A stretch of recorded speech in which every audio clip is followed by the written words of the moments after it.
Thank you very Can I much. just give a quick round of applause, please?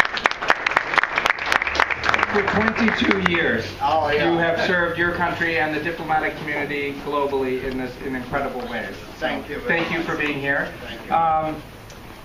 And friends, family, Eid Mubarak. Eid Mubarak. I'm going to say a few words in a moment, but I would love to invite up here Sultan Ahmed to, where's Sultan? Here he is, to do for us a recitation. Thank you so much.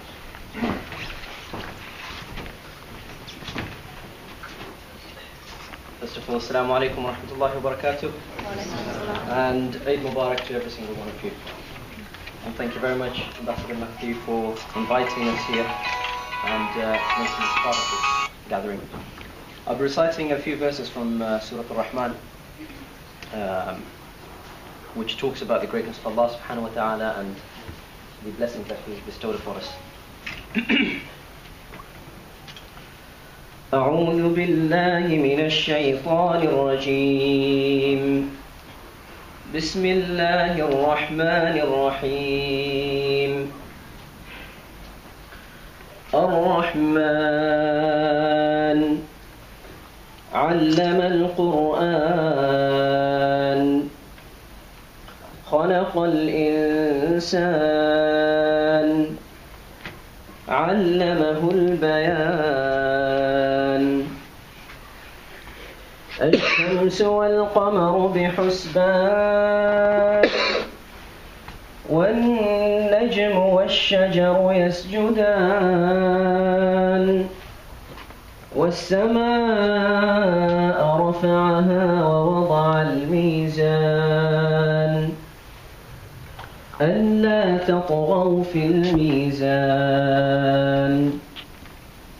وأقيموا الوزن بالقسط ولا تخسروا الميزان والأرض وضعها للأنام فيها فاكهة والنخل ذات الأكمام والحب ذو العصف والريحان فبأي آلاء ربكما تكذبان خلق الإنسان من صلصال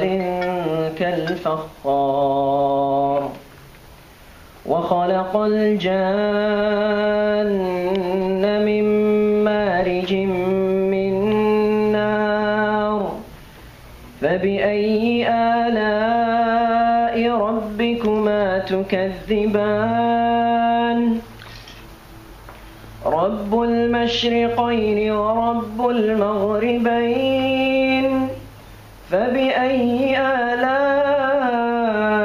ربكما تكذبان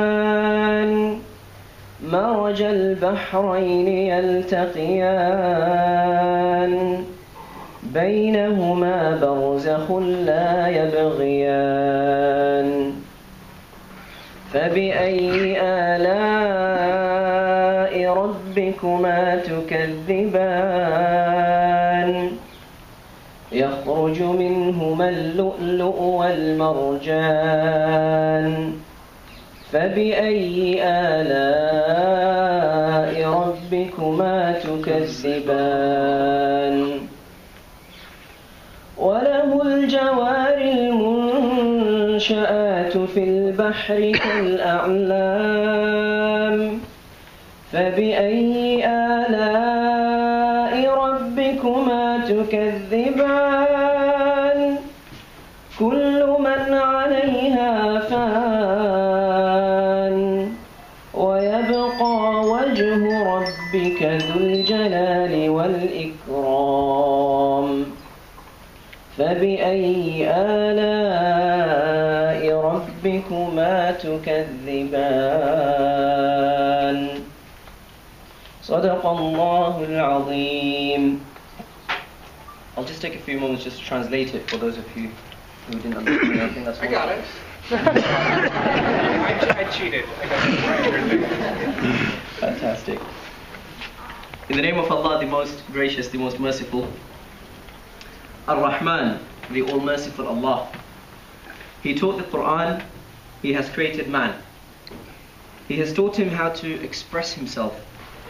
The sun and the moon are bound by a fixed calculation, and the vine and the tree both prostrate to Allah. He raised the sky high and has placed the scale so that you should not be wrongful in weighing.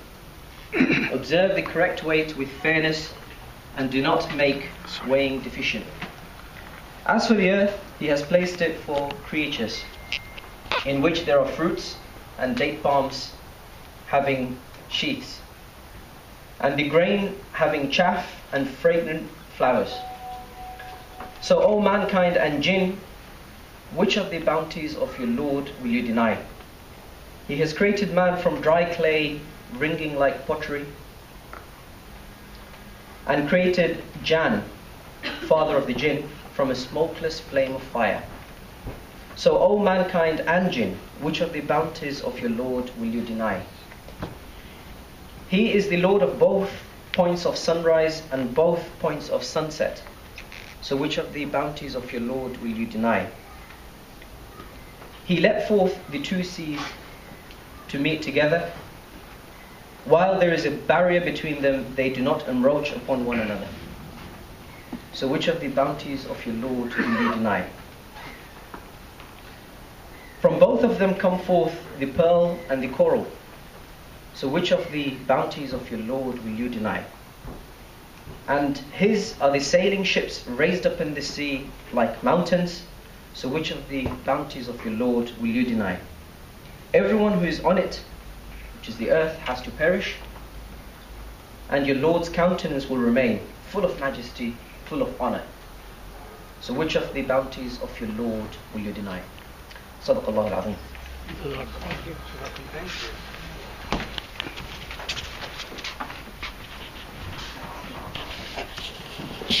Thank you, Sultan. Beautiful.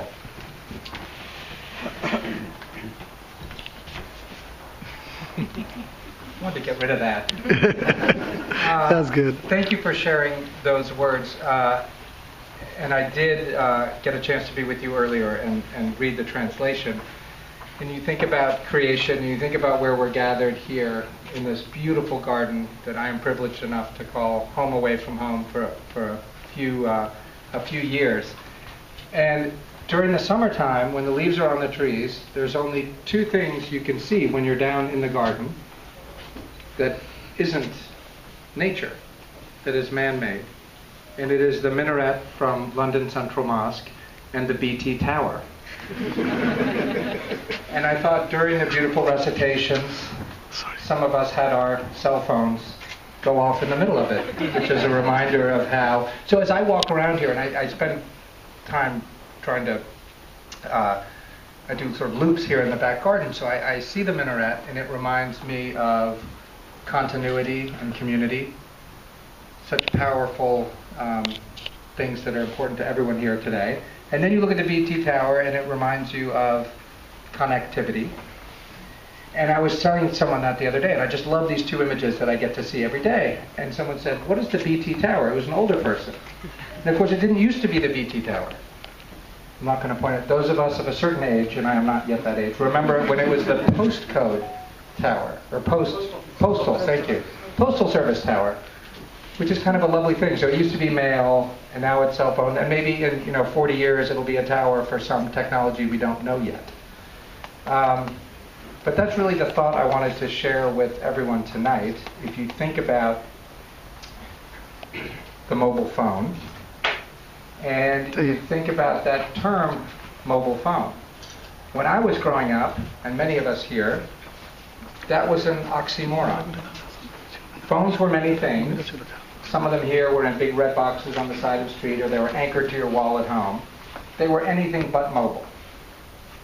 Now, a number of you, we have some Young Leaders UK here, certainly my children think that the phrase mobile phone is redundant. They have never met a phone that wasn't mobile. But all of us here tonight have been awake and alive and engaged in this journey from oxymoron to redundancy. And really interesting things happen in those in-between times. And I think on a number of levels we're going through that now. How are we going to use these communication tools for good, to help with continuity, to help with community, when many around are using them for awful things? And that's something I reflect on. I think we all do in our own way. And one thing we're trying to do at the embassy, and I'd love to ask, I think we have a few members of the newly formed Young Leaders UK. Are any of you here tonight? Would you mind raising your hands? Welcome. We've started something at the embassy, and I would love everyone here's help helping it grow. We are, I guess technically I'm the youngest ambassador that America has sent here, but I know the secret, which is I'm actually old. So I am trying to go reach young British men and women, 18 to 30, all over the UK. Not just here in London, lots of wonderful things here in London. We have a great group from Mulberry School today where the First Lady got to visit. Yeah. Just amazing. And so all around the UK, we want to meet them, we want to engage with them, we want to learn from them. And so if you have anyone in your networks who you think might be a good fit, all we do is we ask them to make a 1-minute video on their phone, or they can do tweets. It's very young person friendly. And we just basically ask them to be honest with us. We say, please share with us something that frustrates you about the United States. That's number one. Seriously, what frustrates you? That's really important. And I've asked that question to thousands of British kids at 85 different sixth form colleges all around the UK. I just looked into this. 60% of those schools are majority-minority that I have gone to. What frustrates you about America? And then part two, what inspires you about America? And then number three, what is the special relationship between the United States and the United Kingdom mean to you? What's a symbol or an image that you think it is at its best? So that's it. Either 3 tweets answering those 3 questions or a video. And we would love your help. The only way it's going to grow is by this amazing group spreading the word. So what we'll do is we'll follow up tomorrow with an email so that'll make it clear you don't have to remember it. So that's it. So thank you all for being here, celebrating. And I guess the final thought back to that mobile phone is cultural diplomacy is a term, and I see some nodding heads. Cultural diplomacy, I think, is hugely important. It is something that a lot of people think is an oxymoron. Oh, come on, real diplomacy happens in secret rooms, behind closed doors. That's where diplomacy happens. And other people look forward to a day that says, how can you do effective diplomacy if it isn't cultural and doesn't take account of all of us and where we come from, our faith, our everything. I look forward to that day because that's what I think diplomacy is, but we're not there yet. We're in this in-between time, just like mobile phones. So you all taking time out of your busy time to be here with us to celebrate is hugely helpful, and it is deeply appreciated. Thank you.